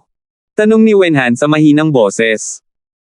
Sa isip niya, kahit isang layon ay gagamitin ang buong lakas nito sa pangangaso ng kuneho, hindi pa banggitin ang horse escort. Hindi sila madaling harapin. Kung minamaliit nila ang kanilang kaaway, madali silang mabibigo. No matter if it's possible or not, I have already chosen one. I can't just change people at the last minute, right? This is a great taboo in the military. Tiningnan siya ni Terence ng may interes. Oh. Noon lang nag-react si Wenhan. Mabilis niyang tinakpan ang bibig niya at humingi ng tawad. Sinabi niya na ipaubayan niya ang lahat kay Terence. Kung nagambala siya ngayon, kinakain niya ang sarili niyang mga salita. Sino ang gusto niyang pakinggan ng lahat? Sa sandaling ito, dumating ang mga tauhan ng kaganapan upang himukin ang lahat na umakyat sa entablado. Ang 5 kalahok na escort mula sa ahensya ng horse escort ay nakatayo na sa entablado ng magiting at masigla. F*6, lahat sila ay mga taong sakripisyo. No wonder na kilala sila bilang Mad Escort Agency. Lahat ng nasa agency ay baliw na lalaki na walang pakialam sa buhay nila. Naningkit ang mga mata ni Wenhan. Ang battle formation ng kabilang partido ay binubuo ng isang kumpletong Golden Core, isang Peak Late Golden Core, at 3 Late Golden Core. Sa pisikal na lakas, walang gaanong pagkakaiba sa pagitan nila at ng kanyang panig. Gayunpaman, ang aura na inilabas ng 5 taong ito ay tila may 4 na salita na nakasulat sa kanilang mga mukha, hindi sila natatakot sa kamatayan. Isang Death Warrior at isang ordinaryong tao, kahit na magkapareho ang lakas ng magkabilang panig, kung talagang lumaban sila, tiyak na mas mataas ang tsansa na manalo ng Death Warrior. Ito ay isang bagay na hindi maiiwasan. 4,458. Naranasan ni Wenhan ang pagkatalo sa escort battle. Ito ang dahilan kung bakit nakita ng lahat ang Wuma Escort Agency bilang isang matigas na knot upang basagin. Hindi maiwasan ni Wenhan na makonsensya. Ang lakas ng 5 bodyguard sa kanyang panig ay kapantay ng kabilang partido, ngunit kung talagang lumaban sila, maaaring magkaroon sila ng malaking kabiguan. Parang itong Horse Escort Agency ang nag-brainwash sa mga bodyguard na ito. Nagulat si Terence, ngunit hindi siya nagpakita ng anumang senyales ng pag-aalala. Naghuhugas ng utak. Nag-isip sandali si Wenhan bago niya naunawaan ang kahulugan ng salitang ito. Tumanggo siya ng mariin at sinabing, oo, brainwashing yan. Nabalitaan ko na ang buong Wuma Escort Agency ay pinamamahalaan ng militar. 3 beses sa isang araw, sa umaga, hapon, at gabi, ang mga nakatataas ng escort agency ay kailangang magbigay ng talumpati, na nagsasabi ng mga bagay tulad ng katapatan at serbisyo sa escort agency. Ang ganitong uri ng kalaban ay talagang hindi madaling harapin. Ang mga Death Warriors ay hindi matitinag at hindi mapigilan. Maliban kung ang lakas ng isang tao ay mas mataas kaysa sa kanila, ang mga ordinaryong eksperto ay magiging dehado. Tumanggo si Terence, malalim ang iniisip. Nilinggan niya ang bodyguard na nasa tabi niya, ano sa tingin niyong 5? Susunod ako sa utos ng escort leader Ford. Sabay-sabay na sabi ng 5 kalahok na bodyguard. Sige, may itatanong muna ako sa labas ng paksa. Karaniwan ba kayong naglalaro? Ito ay isang laro na kadalasang nilalaro ng mga bata, tulad ng isang kulungan sa isang pagpipinta, naghahabulan sa paligid, at iba pa. Biglang tanong ni Terence na interesado. Gumawa ng laro. Ang 5 kalahok na bodyguard, pati na rin si Wenhan at ang iba pang katabi nila, ay natulala nang marinig nila ito. Yes, a game. I was thinking that since the other party is so aggressive, paano kung laro muna tayo sa kanila? Seryosong sabi ni Terence. Walang imak ang lahat. Nagkatinginan sila kung hindi dahil sa kahangahangang performance ni Terence, magtataka sila kung may mali sa utak ng lalaking ito. Sa wakas, sa ilalim ng patuloy na paghihimok ng mga kawani, ang 5 kalahok mula sa ahensya ng bodyguard ng Kaizen ay umakyat sa entablado na may kakaibang ekspresyon sa kanilang mga mukha. Si Terence, Wenhan, at ang iba pa ay nakatayo sa tabi ng entablado upang panoorin ang laban. What's with the slow movement? After all, tayo ang super dark horse ng conference ngayong taon. Hindi naman matatakot ang Kaizen Escort Agency mo sa Wuma Escort Agency natin dahil nagilty ka, di ba? Ang pinuno ng Wuma Escort Agency, si Clark Wu, na namamahala sa labanan, ay bumuka ang kanyang bibig at nanunuya. Ang ibang mga tao ay maaaring matakot sa makalangit na momentum ng Kaizen Bodyguard Agency, ngunit hindi gagawin ni Clark. Sa lahat ng mga nakaraang kaganapan ng mga ahensya ng bodyguard sa South Continent, ang Kaizen Bodyguard Agency ay hindi kailanman nagkaroon ng kalamangan sa kanya. Ito ay pareho sa taong ito. Mas alam niya kaysa kanino kung gaano kalakas ang ahensya ng bodyguard ng Kaizen. It's not an important match anyway. Napagdesisyonan na ang resulta. Dahan-dahan lang. Ano bang problema kung mas maaga o mamaya? Bahagyang ngumiti si Terence. Nagkaroon ng kaguluhan sa labas ng arena. Sa paghusga mula sa kasalukuyang ranggo, ang ahensya ng horse escort ay talagang hindi karapat-dapat na magdala ng sapatos ng ahensya ng escort ng Kaizen. Gayunpaman, alam ng lahat na ang ahensya ng horse escort ay mahirap hawakan. Maging ang isang tradisyonal na mayayamang pamilya tulad ng apat na sis escort agency ay hindi nang ahas na maliitin sila. Hindi ba medyo mayabang ito? Marami lang siyang nakuhang puntos sa swerte. Hindi man lang siya nakalaban ng disenteng mahirap na laban. Hindi ganoon kalakas ang kanyang lakas, ngunit ang kanyang tono ay medyo malaki. Agad na nagalit si Clark Wu. Siya ang ganap na pinuno ng ahensya ng horse escort. Sa sandaling siya ay nagalit, ang 5 lalaking nagsasakripisyo ay agad na nagpalagay ng postere ng kamatayan. Para silang mga baliw na aso, na nais nilang lumunin ng buhay ang mga tao mula sa Kaizen Escort Agency. Ang isang ordinaryong tao ay malamang na matatakot na hindi sila makatayo kapag nakatayo sa harap nila. Ang 5 bodyguard na pinili ni Terence ay hindi duwag, ngunit para itong isang daga na nakasalubong ng pusa sa harap ng mga taong ito. Parang hindi sila magka-level. 160 points lang ang nakuha ng isa, katumbas ng maliit na bilang ng passerby escort agency natin, pero sinasabi mo na mayabang tayo. Speechless talaga ako. 2 salita lang ang masasagot ko sa'yo, hehe. Patuloy na ngumiti si Terence pabalik sa kanya, ang kanyang mapagpakumbaba at kalmadong ugali ay nagpagalit kay Clark. Sa sandaling ito, ang madla ay may ganap na kakaibang impresyon. Kahit na ang pinuno ng ahensya ng bodyguard ng Kaizen ay napakatigas ng ulo, ang 5 kalahok na bodyguard sa field ay tila nangangamba. Sa halip, tila natakot sila sa kabilang partido. Kahit anong tingin nila, hindi ito ang kilos ng number 1 bodyguard agency. Talas ang dila mo tapos naglakas loob ka pang pagtawanan ako. Tingnan natin kung matatawa ka pa mamaya. Malamig na tumawa si Wukong, bigla siyang sumigaw ng, mga kapatid, sila ang numero 1 escort agency. Wala silang respeto sa ating Wuma escort agency. Ano sa tingin mo ang dapat nating gawin? Ang sino mang maglakas loob na bastyusan ang aking escort ng kabayo ay madudurog. Sabay-sabay na umungal ang 5 escort ng kabayo. Nalisan na talaga siya. Itong brainwashing, sok. Hindi napigilan ni Terence na umiling at tumawa sa eksenang ito. Wala na siyang ibang sinabi dahil nakamit na ang kanyang layunin at opisyal nang nagsimula ang kompetisyon. Sa sandaling magbigay ng utos ang hukom, isang mahabang insenso ang sinindihan sa gilid ng entablado. Hindi na makapaghintay ang 5 escort ng kabayo sa entablado. Sila ay umungal at sumugod sa 5 lalaki mula sa ahensya ng bodyguard ng Kaizen. Sa harap ng kanilang mabangis na momentum, ang 5 lalaki mula sa ahensya ng bodyguard ng Kaizen ay parang mga pugo. Wala silang anumang moral na lumaban sa kanila.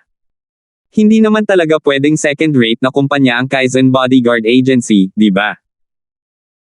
Hindi maiwasang magtinginan ang mga manunood, at ang sumunod na nangyari ay lalong nagpatunay sa hinala. Sa harap ng nagbabantang Wuma escort, ang 5 escort mula sa Kaizen Escort Agency ay tila hindi na malaya na sila ang mga powerhouse mula sa 5 malalaking escort agencies. Ang kanilang reaksyon ay mas masahol pa kaysa sa pinakamahinang 10,000 milyang escort agency. Hindi man lang nila naisip na lumaban. Sa halip, tumalikod sila at tumakbo.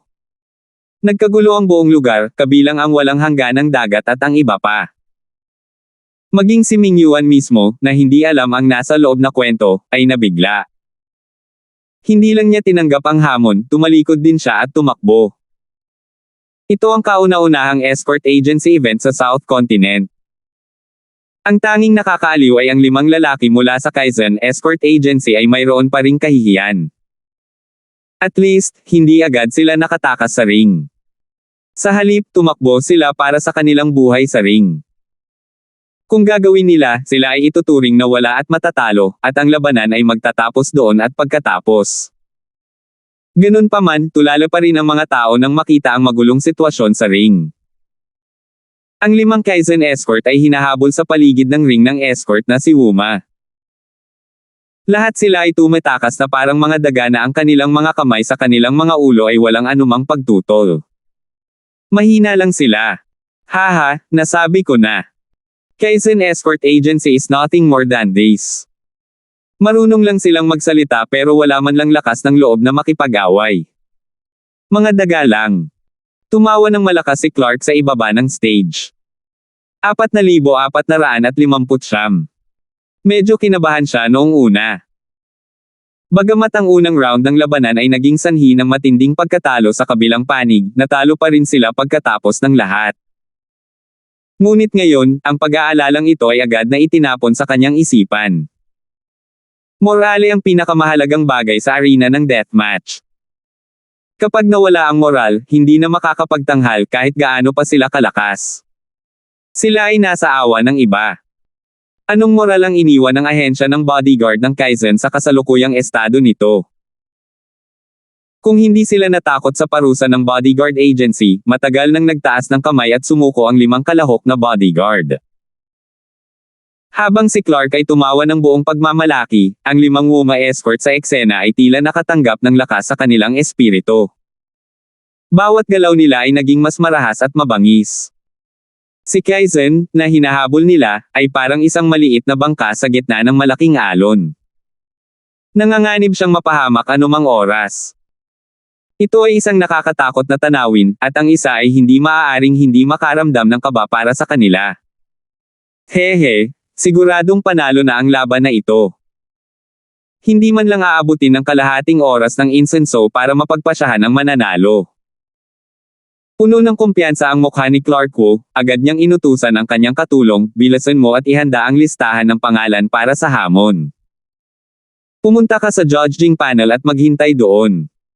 Kapag natapos na ito, isumite ka agad ang iyong application para sa hamon. Head of Escort, sino ang susunod nating hahamunin? Tanong ng deputy. Idiot. Siyempre, hahamunin ko pa ang Kaizen Escort Agency.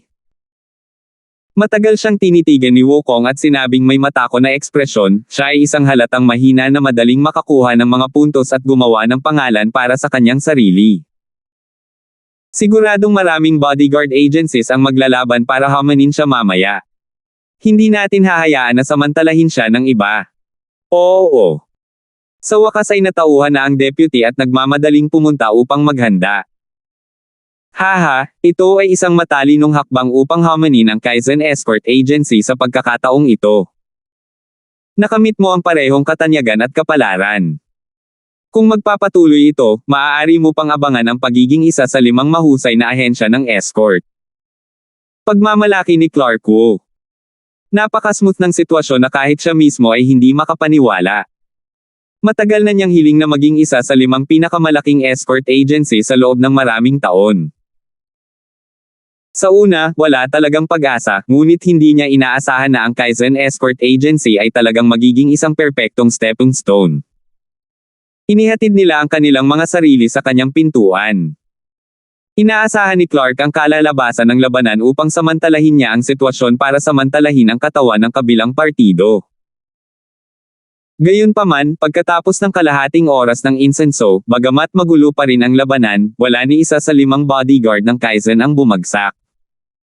Hindi lamang iyon, ang pangunahing punto ay ang 5 tao ito ay halos walang pinsala.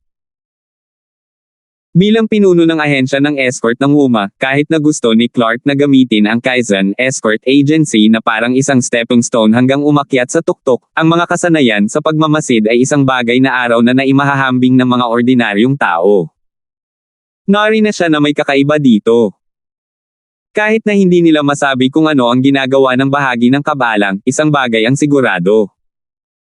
Ang 5 Kaizen bodyguard ay hindi tala kasing hiya ng mga daga. Inutusan silang gawin ito. Huwag mag-aksaya ng oras. Ito ng mga kapatid sa patayin mula sa isa sa kanila. Biglang nag-order si Clark Wu. Oo. Sa entablado, medyo naiinip na ang escort na si Wuma. Nang marinig niya ang sinabi, agad siya bumuo ng siege formation. Ito ay hindi masyado matalino, ngunit sa ilalim ng mga paghihigpit ng entablado, ito ay sapat na batang madaling matrap ang isang tao sa sulok. Ang saligan ng paggawa nito ay pansamatang palayain ang iba pang 4. Ano man ang mangyari, kailang muna niyang alisin ang isa. Sa ganitong paraan, kahit na naubos niya ang oras na kailang para masunog ang isang insenso, ito pa rin ang magiging tagumpay ng ahensya ng escort ng WUMA. Hindi babasa, walang anumang aksidente. 5 ito laban sa isa, at ang nakulong ay ang pinakamahina na late gold core expert ng Kaizen Escort Agency. Agad na nasa sabik ang inaantok na madla. Batay sa karaniwang istilong baka ng Horse Escort Agency, walang makalaligtas sa kawawang uod na ito. Isang mapagmatis na ekspresyon ang bumalik sa mukha ni Clark. Hindi niya alam kung ano ang ginagawa ng escort agency ng langit, ngunit sa harap ng ganap na lakas, ang anumang mga pukana at intriga ay biro lamang. Nakakato na nakalimutan ni Clark ang isang bagay.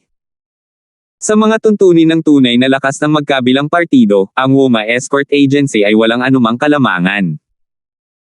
Kaya lang, ang dating nakayanan pagtakas ng Kaizen Escort Agency ay naging dahilan upang hindi niya ninasadyang magkaroon ng ilusyon na ito.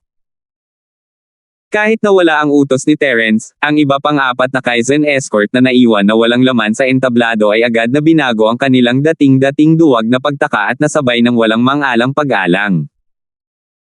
Ang bilis ng kanilang pagbabago ay nakakataba, at ang target ng kanilang ay ang pinakamalakas na perpektong Gold Core Realm expert mula sa Horse Escort. Sa isang kisap mata, ito ay isang komedya pa rin. Sa huli, biglang naging sobrang tense ang sitwasyon sa entablado. Ang lahat sa ibababa ng entablado ay nagpalawak ng mga mata, natatakot na makaligtaan ang magandang palabas na ito. Sa orihinal, ito ay 5 laban sa 1, ngunit sa isang iglap, ito ay naging 4 laban sa 1 sa bawat panig. Ito ay isang dahil ang kabayo escort na na-target ay tiyak na magiging masyado abala upang alagaan ang kanyang sarili. Parang magpapalitan sila ng chess piece. Gayunpaman, ang pagkakaiba ay kung ipapalit nila ang kanilang mga token, ang Kaizen Escort Agency ay mawawala ang kanilang pinakamahina na late-stage Golden Core habang ang Horse Escort Agency ay mawawala ang kanilang pinakamatibay na Perfected Golden Core. Kahit anong tingnan ng isa, napakalaking kawalan. Sa tingin mo matatakot kami sayo. Aba joke, kain ka muna ng laman sa bibig mo. Si Clark naman ay hindi nagpanik o natakot. Maaaring ang ibang tao ay natatakot sa ganoong sitwasyon, ngunit ang kanyang ahensya ng Horse Escort ay hindi. Ayon sa kanilang nakasanayang istilong dugong bakal, tiyak na makakayanan nila ang panggigipit at papatayin muna ang yumaong eksperto sa Jindan bago tumalikod at umatake. Ang pinakamahina na late stage na eksperto sa Jindan ay hindi makayanan ang magkasanib na pag-atake ng lahat, ngunit ang pinakamalakas na perpektong eksperto sa Jindan ay may hindi bababa sa 50% na pagkakataong mabuhay. Kahit na siya ay malubhang nasugatan, siya ay magkakaroon pa rin ng bentahe ng 5 laban sa 4. Ang isang ordinaryong tao ay hindi maglalakas loob na kumuha ng ganoong panganib, ngunit ang mga bodyguard na ito na na-brainwash ni Clark ay tiyak na exception. Pagkatapos ng lahat, sila ay sinanay na maging mga taong may sakripisyo sa lugar. Si Terence, na hindi masyadong malayo sa kanya, ay napangiti sa mga salitang, "Ganon ba?" Pathetic and ignorant. Gustong sumagot ni Clark, ngunit bago pa man siya makapagsalita, biglang umatras ang 5 WUMA escort sa entablado. Pansamantala nilang binitawan ang Kaizen escort na nakulong sa sulok at humarap sa 4 na lalaki sa likod nila na may nagbabantay na tingin. Are you guys crazy? Bakit sila atras ngayon? You even dare to sway this chief's orders. Agad na nagalit si Clark, dahilan para magkagulo ang mga manunood sa labas. Ang hindi pagsunod sa mga utos ay hindi kailanman nakita sa WUMA Escort Agency, ngunit ito ay malinaw na isang sampal sa mukha ni Clark. Paano niya ito maipapaliwanag? Nang marinig ang dagandong ni Clark, ang 5 escort sa entablado, lalo na ang nasa perpektong Gold Core Realm, ay hindi napigilan ang kanilang mga leeg sa takot. Noong una, gusto niyang makatiis sa pressure at samantalahin ang pagkakataon na patayin muna ang yumaong Gold Core expert. Hindi lang siya, ang bawat escort sa WUMA ay may parehong realization. 4,460. Gayunpaman, hindi niya alam kung ano ang iniisip niya ngayon, ngunit ang kanyang katawan ay hindi maipaliwanag na nagkusa upang maiwasan ito. Kahit siya mismo ay hindi alam kung bakit. Hehe, Mukhang gumana ang taktika na ito. Bahagyang ngumiti si Terence at tumango bilang kasiyahan. Kuya Ford, anong uri ng taktika sa labanan ito? How dare they sway in the orders of Clark Wu? This is too strange, right? Hindi makapaniwalang tanong ni Wenhan. Upang maiwasan ang paglabas ng anumang impormasyon, sinabi lang ni Terence sa 5 kalahok ang tungkol sa diskarte. Lahat ng iba, kasama siya, ay itinago sa dilim. Hindi lang si Wenhan, ngunit lahat ng naroroon na may kaunting alam tungkol sa industriya ay may ganitong pagdududa. Ang ahensya ng horse escort ay sikat sa pagiging mahigpit sa kanilang mga utos. Sa ilalim ng mga pangyayari kung saan ang lakas ng kanilang mga escort ay hindi pambihira, sila ay umasa dito upang makakuha ng matatag na panghahawakan sa dagat ng Timog Kontinente. Hindi masamang sabihin na ito ang kanilang lifeline, ngunit ngayon.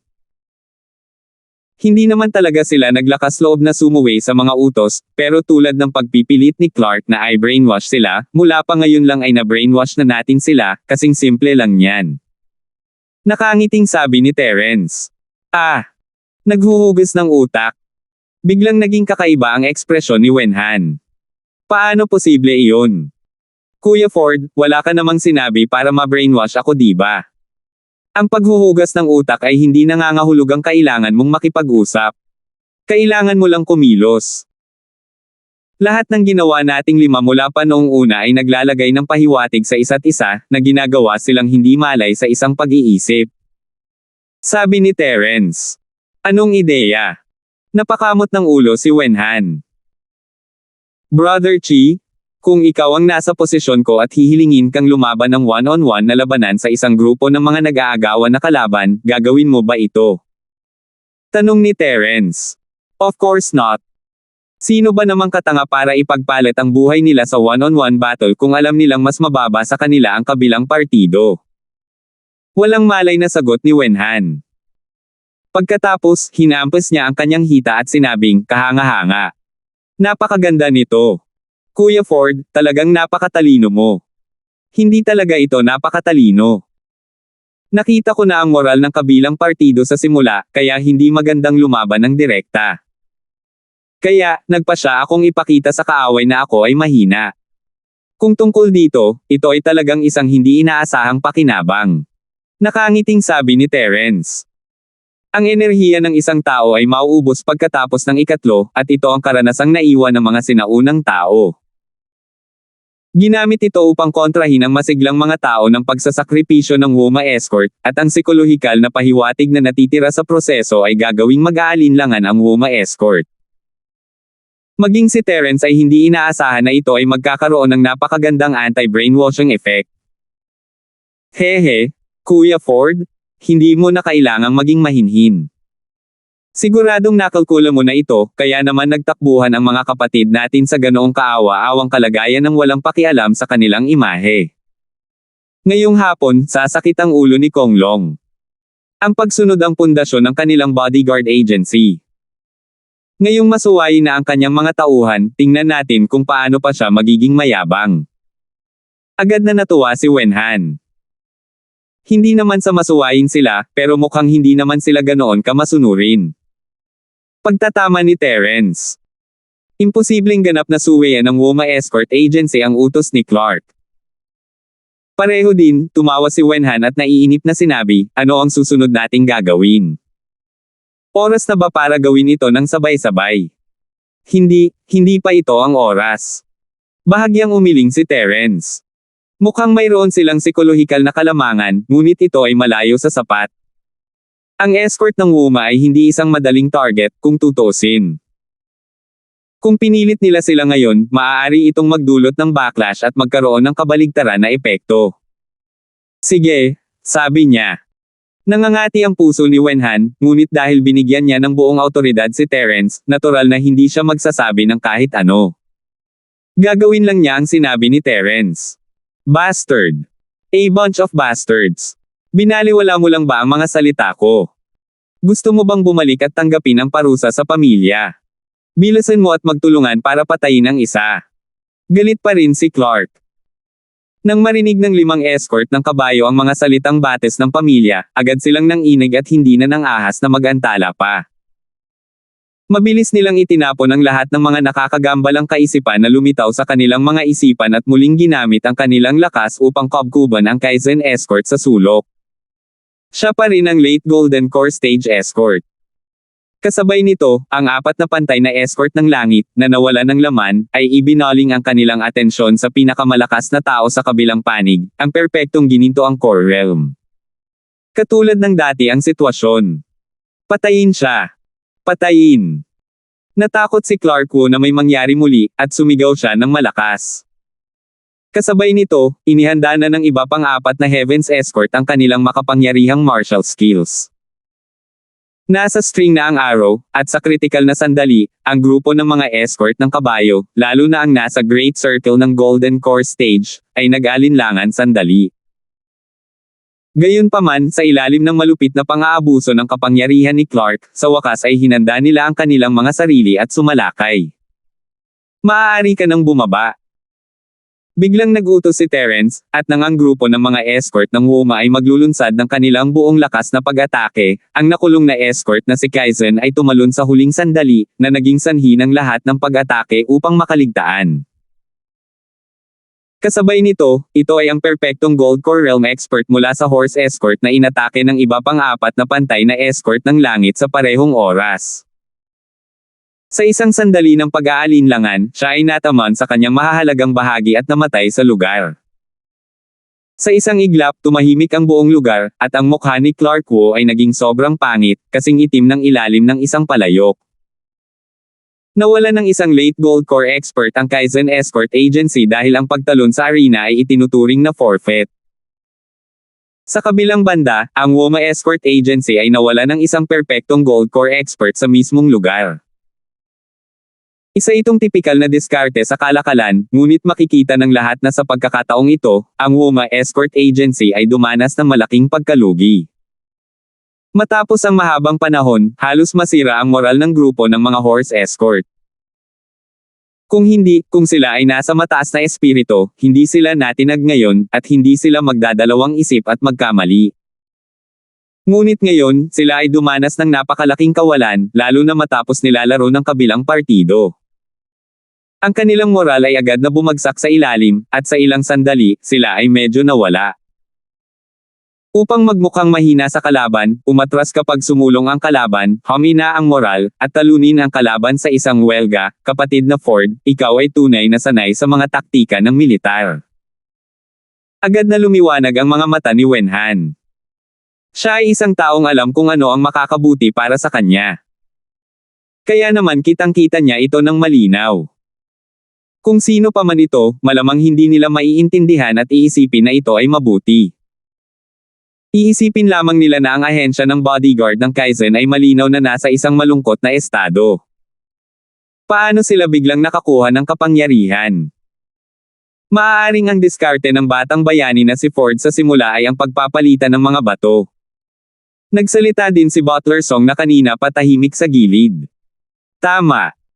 Upang harapin ang isang mahigpit na kalaban tulad ng ahensya ng escort ng kabayo, masyadong nakakapinsala sa paggamit ng puwersa. Ang ganitong uri ng kapaki-pakinabang na diskarte ay maaaring masira ang kanilang moral. Sabi ni Terence sabay tango. Salamat po at sinamahan ninyo ako, ingat lagi mga master.